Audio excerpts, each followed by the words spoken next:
آوازوں سے جن سے وہ قدرتی اشیاء کے نقش کو جو اس کے دل پر ہوتا تھا نقل کرنے کی کوشش کرتا تھا۔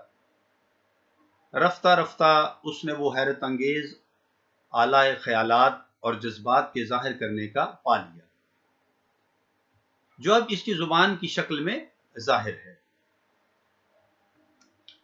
ناظرین، زبان ایجاد کیسے ہوئی؟ اس کے بارے میں ماہرین یہ کہتے ہیں کہ ہم جو بات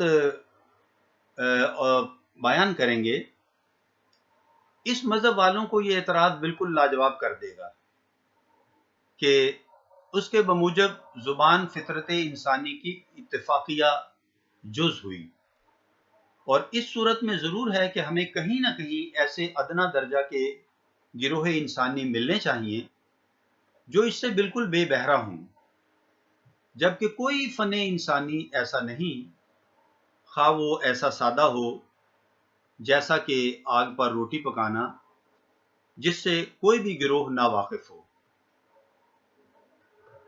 لیکن زبان کے معاملے میں ایسی بات ہرگز نہیں۔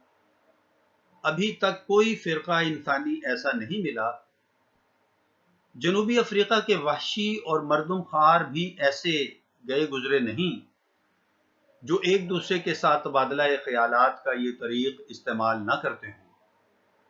لیکن اس سے بھی زیادہ دندان شکن اعتراض اس مذہب پر یہ ہے کہ اس امر کو آغاز سوسائٹی کے مسئلہ سے غایت درجہ کی وابستگی ہے، اور مسئلہ وہ جس کی انجیل کے باب پیدائش کا ہر ایک صفحہ تردید کرتا ہے اور تجربہ ایک ہی نگاہ میں باطل دکھا رہا ہے۔ ہماری مراد اس مسئلے سے ہے جس کے بموجب انسان کی ابتدائی حالت وحشیانہ تھی۔ وحشی بیج تھا جس سے مدت میں انسان شائستہ پیدا ہوا، حالانکہ حقیقت یوں ہے کہ تر و تازہ بیج تو کہاں رہا۔ اگر انصاف کرو تو وحشی انسان پائے مردہ خشک پتا ہے۔ اس میں اپنے سے زیادہ قابل قدر چیز اپنے آپ میں پیدا کرنے کی مطلقاً قابلیت نہیں۔ اس کی قابلیت نمو اس پائے مردہ خشک پتے سے زیادہ نہیں جو اپنے آپ میں سے شاہ بلوط کا درخت پیدا کرنے سے قاصر ہے۔ یہ تو بھلا دور کی مثال ہے۔ اس کو ایک ایسے بچہ سے تشبیہ دی جا سکتی ہے جس میں جوانی کی قابلیتیں ودیعت ہوں، جو وقت سے پہلے ہی بڑھاپے کا شکار ہو کر نکما اور شکستہ ہو گیا ہو۔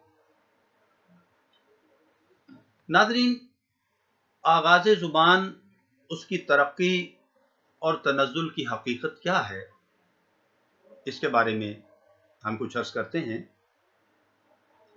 کہ ابتدائی زبان کے سوال کا صحیح جواب یہ ہے کہ خدا نے انسان کو زبان عطا کی، ایسے ہی جیسے خدا نے انسان کو عقل بخشی، اور اس واسطے بھی کہ اسے عقل دی کیونکہ انسان کا کلام اس کی عقل کی جلوہ فرمائی کے سوا اور کچھ بھی نہیں۔ خدا نے انسان کو زبان عطا کی کیونکہ اس کے بغیر وہ انسان یعنی تمدنی مخلوق نہیں ہو سکتا تھا۔ لیکن اس سے یہ نہ سمجھا جانا چاہیے کہ انسان ابتدا ہی میں مکمل لغات اور مجموعہ الفاظ کا مالک تھا، اور ایک طرح سے اس کی پہلی کتاب لغات اور پہلی کتاب صرف و نحو اسے بنائی مل گئی تھی۔ القصہ انسان نے ناموں سے نہیں بلکہ نام رکھنے کی طاقت سے ابتدا کی انسان بولنے کی کل نہیں۔ خدا نے اسے الفاظ نہیں سکھائے جیسے ہم طوطے کو پڑھاتے ہیں، بلکہ اسے قابلیت عطا کی اور پھر اپنی دی ہوئی قابلیت کو ظاہر کر دیا۔ اس امر میں جیسا کہ دیگر امور میں بھی جو انسان کی ابتدائی حالت کے متعلق ہیں، انجیل مقدس کی پہلی 3 فصلیں قابل غور ہیں، کیونکہ وہاں سے ہمیں پتہ لگ جائے گا کہ خدا نے نہیں بلکہ حضرت آدم نے اول حیوانات کے نام مقرر کیے، اور بلا شبہ اپنے خالق کی ہدایت سے وہاں سے یہ بھی معلوم ہوتا ہے کہ وہ ان سب کو آدم علیہ السلام کے پاس لایا تاکہ دیکھے کہ آدم انہیں کن ناموں سے پکارتا ہے، اور جس نام سے حضرت آدم علیہ السلام نے کسی حیوان کو پکارا وہی اس کا نام ہو گیا۔ یہ ہے صاف صاف پتہ زبان کی انسانی اور خدائی ابتدا کا، اور ساتھ ہی دونوں میں سے ایک ابتدا بھی اس انداز سے نہیں جتائی گئی کہ دوسری کی مانے یا خارج ہو۔ ناظرین، ہم اپنے آج کے لیکچر میں یہاں تک ہی بات کریں گے۔ انشاءاللہ ہماری یہ گفتگو جاری رہے گی، آئندہ لیکچر میں ہم اس سے آگے چلیں گے۔ اس کے ساتھ ہی ہم آپ سے اجازت چاہتے ہیں۔ حیات و صحت رہی تو انشاءاللہ آئندہ ویڈیو کے ساتھ پھر آپ کی خدمت میں حاضر ہوں گے۔ تب تک کے لیے اجازت دیجیے۔ امید ہے آپ کو ہماری یہ ویڈیو پسند آئی ہوگی اور آپ ہمارے چینل کو لائک، شیئر اور سبسکرائب کریں گے۔ اللہ ہم سب کا حامی و ناصر ہو۔ فی امان اللہ۔